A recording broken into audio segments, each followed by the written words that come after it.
China's influence in Panama weakens as court cancels Hong Kong company's canal contracts. The Panama Supreme Court's decision to invalidate Hong Kong-based CK Hutchison's contract to operate the ports at both ends of the Panama Canal has weakened Beijing's control over the key waterway.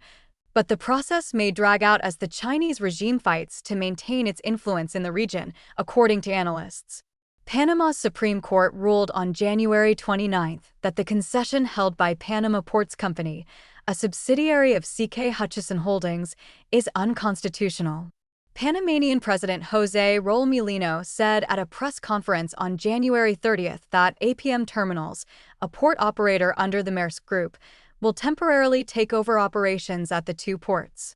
Mulino also said the ports will continue to operate without interruption or layoffs. This ruling is based on the findings of an audit by the Panamanian Comptroller General's Office, which found several irregularities in the 25-year contract extension granted to Panama Ports Company in 2021. These included unpaid fees, accounting errors, and suspected ghost concessions, which have cost the Panama state an estimated $300 million since 2021 and $1.2 billion since 1997. The Panama Supreme Court's ruling is final, but Hong Kong CK Hutchison said on February 4 that its Panama Ports Company unit has initiated international arbitration proceedings against the ruling. The Panama Canal, through which 5% of global maritime trade passes, was completed in 1914. The United States constructed the canal between 1904 and 1914, assuming control after a failed French attempt in the 1880s. The United States played a key role in the early management of the critical waterway and maintained control of the canal after its completion until 1977, when President Jimmy Carter signed a treaty handing over operating rights to Panama. Currently, the United States and China are the top users of the canal. The United States accounts for 40% of the total cargo volume passing through the Panama Canal each year, and China accounts for 21.4%.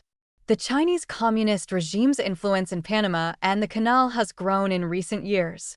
2 of the 5 ports on the Pacific and Atlantic sides of the Panama Canal were operated by subsidiaries of Hong Kong-based CK Hutchison Holdings.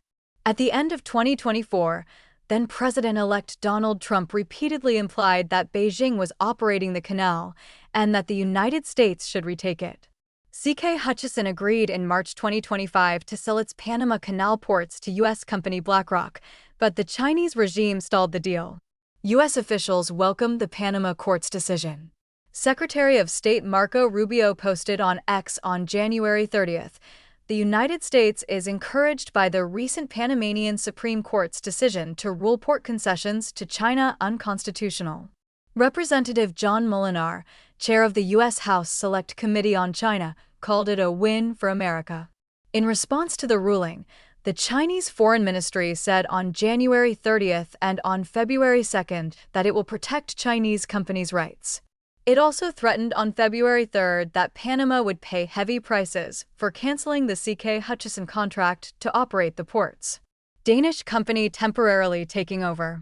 Panama's decision to allow Danish company Maersk to temporarily take over port operations is mainly due to the Panamanian government not wanting to provoke the Chinese Communist Party too much, Frank Xia, a professor of business at the University of South Carolina Aiken, told the Epoch Times.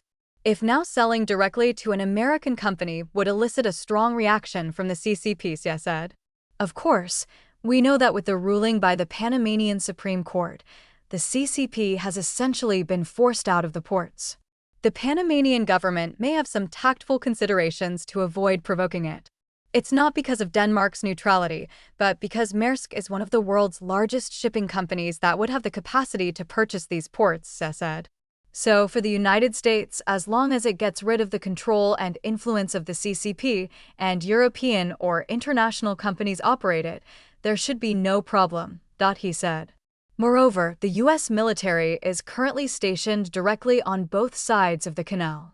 Maersk also operates several ports in the United States and has a large amount of business there, Xia said, and that this should be beneficial to keeping the Panama Canal under U.S. control. US-based economist Davy J. Wong told the Epoch Times that C.K. Hutchison's move toward arbitration reflects Beijing's tactic of delaying and driving up costs rather than deploying stronger trade, financial, or project countermeasures. Washington's national security interest in the canal has significantly increased under the Trump administration, Wong said. Panama is more likely to be forced to prioritize, taking a definitive side, while Beijing will first observe the intensity of the U.S. approach before adjusting the pressure and methods it applies, he stated. C.K. Hutchison. Xia said the CCP's response to the voided C.K. Hutchison contract is to claim that it will protect Chinese companies' rights, suggests that the CCP has disregarded its one country, two systems framework. The Hong Kong-listed company founded by Li Ka-shing is considered a foreign company under China's regulations, he noted. Now, the CCP claiming it's a Chinese company reveals the regime's ambition, he added. Taiwanese and Hong Kong-based companies are treated as foreign entities and investors in mainland China. Legally, C.K. Hutchison is not a Chinese company, Wong said. However, in the political context of Beijing, it has been absorbed into the national narrative of extending Chinese interests and is therefore referred to as Chinese capital/Chinese corporate interests. Wong pointed out that this reveals Beijing's perspective on Hong Kong capital. On crucial geopolitical issues, Hong Kong capital is not treated as a pure market entity, but rather as something that can be readily incorporated into the extension of national narrative and national interests, Wong said. This is not a legal change of nationality, but a reclassification within the context of national competition, nationalizing corporate interests through national security and nationalistic narratives. Beijing's influence lingers. Chinese influence in Panama remains massive, despite C.K. Hutchison losing its claim to 2 ports, warned Evan Ellis, a research professor of Latin American Studies at the U.S. Army War College Strategic Studies Institute. The larger problem with putting the Panama Canal at risk is a combination of Chinese physical access relationships and technical knowledge, Ellis recently told the Epoch Times. He noted that Hutchison's building a 4th bridge, with all kinds of regular construction operations on the inside of the canal zone and technical knowledge.